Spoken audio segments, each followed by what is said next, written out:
Hello, Serge here from the Backyard Driving Range. All right, we have a letter that came in to customer service. This one came in from Randy Wolf, my buddy down in Orlando. Atlanta. Okay, sorry about that. Atlanta. Randy Wolf states, Serge, and he titled this one, Moving My Eyes During Putting. Think about that. Not too good, so let's see what he says. Serge, I have recently used your full swing alignment video techniques to improve my putting. I have had a habit of occasionally moving my head during my putting stroke, but more importantly, moving my eyes. My head for the most part stays still, but I have caught my eyes following my putter head back and forward when I putt. I now am picking a spot a few inches in front of the ball on my intended putting line. I have used your technique from the full swing alignment video of picking out a spot about 12 inches in front of the ball on my full swing for years. I then thought, why wouldn't this work on my putting? I pick out a spot 2 to 3 inches in front of the ball. Well, so far, so good. It not only forces me to keep my head still, but also my eyes. Alignment, alignment, and alignment. Thank you, Randy Wolf. Okay.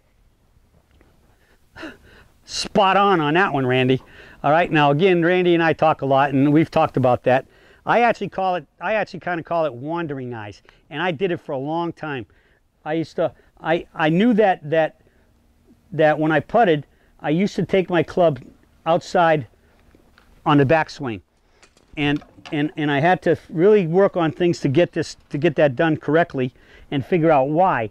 And I got some problems with my eyes up close, and my eyes don't focus very well up close, which is not really good if you as far as putting goes, because close to the ones you're supposed to be making most of the putts, right? When you get it in there pretty close and you got those makeable putts, or you two putt, you're going for a two putt and your long putt comes up 2, 3, 4 feet.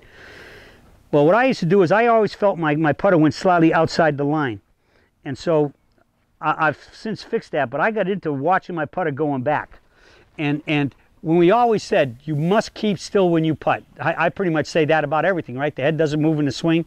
The head and the spine have to stay still. We use the wide pressure outward knees. In fact, I was watching a golf tournament, I think the Irish Open, when the wind was blowing 40 miles an hour one day, and all these guys it's blowing so hard they can barely stand up, even putting. And what do you think one of the announcers said? The main guys up in the big booth. He says, I find that when the wind gets really windy on a putting green, he said, if you just spread your knees and get your knees outward and build up a little firmness in your inside thighs, that'll help you stay still. Hello, peak performance, ride the skinny horse, right? Wide knees, outward pressure. It works on putting too. But you can have the quietest body in the world, but if your eyes are moving, what's the difference?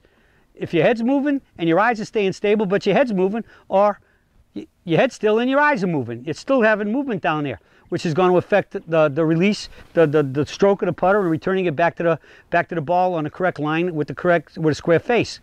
So I call it wandering eyes. All right. So what Randy's talking about is when I've always talked about aligning up on a golf course, you find a spot no more than 3 feet in front of the ball. The closer to it, the better. Randy said 12 inches, excuse me, that he finds it in front of the ball, and he walks in and he lines his putter off of that. Well, in golf, he put it about 1 to 2 inches, and I started doing that. Now I'm gonna give some dues where dues are good here. Dave Stockton, was one of the best putters ever on the PGA Tour, PGA champion, and one of the best players ever back many moons ago. He teaches that you look at you find a spot 1, 2, or 3 inches in front of the ball, and you just roll the ball and you just roll the ball over that spot. You aim at the spot. Now, what I did with that spot is I now find that spot, but I'm not looking at the spot. Okay, I know where it is. I can see it in my peripheral vision. My pure focus is on the ball, and pure focus means that if my focus is pure, if I'm moving and I see the ground moving or the ball moving, whether it be the ground's coming closer or farther, with closer would mean I'm going down, farther means I'm coming away. If I'm seeing the ball and the ground go that way, that means I'm going to the right, and vice versa, I'm going to the left. So I want to keep everything the same. But what really started helping me to quiet my eyes, right, going from wandering eyes to quiet eyes, was I picked my spot only about 1 or 2 inches in front of the ball, and I can see it in my peripheral vision, and I just absolutely made sure that nothing moved on my eyes until I saw that putter past that spot. That means the ball's long gone. All right. Now again, it actually helped me stay down a little bit longer, but the point is that it kept me still, kept me quiet, kept my eyes quiet, because I always kept my body pretty quiet. But again, if you don't keep the eyes quiet, you got the same problem as if your body's moving and your eyes aren't moving relative to your body. All right. So one or the other is, both of them are bad.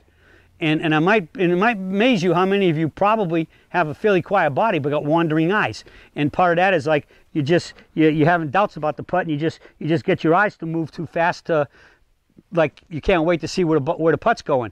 Years ago, they once said you could see most of the best putters. They held their finish and until the ball reached the hole, because they felt that was also a case of, they came through and they kind of held their finish. They turned their head after the ball was well gone, but they held their finish so that their brain could associate this finish hit the ball that far. And I think that makes sense too. So, but that will change based on the speed of the greens. But anyways, there's been talk about that. So find yourself a spot. If you find that you might be moving too much, and what's a good thing to do? Practice with the sun at your back, and just watch your shadow and see, and just kind of glance, just make strokes and just kind of see your shadow in your peripheral vision, and see how still your shadow's staying, especially if you can see your head.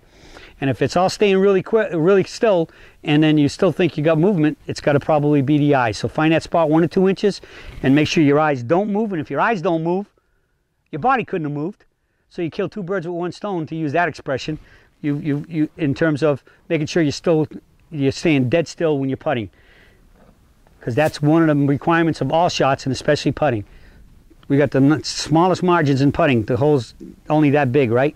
So keep your head still, keep your eyes still when you putt, and you'll see you're going to roll the ball a lot better and be making a lot more putts, especially those short ones if they're giving you problems. That's it for the Surge for today, and I'll be speaking with you all again soon.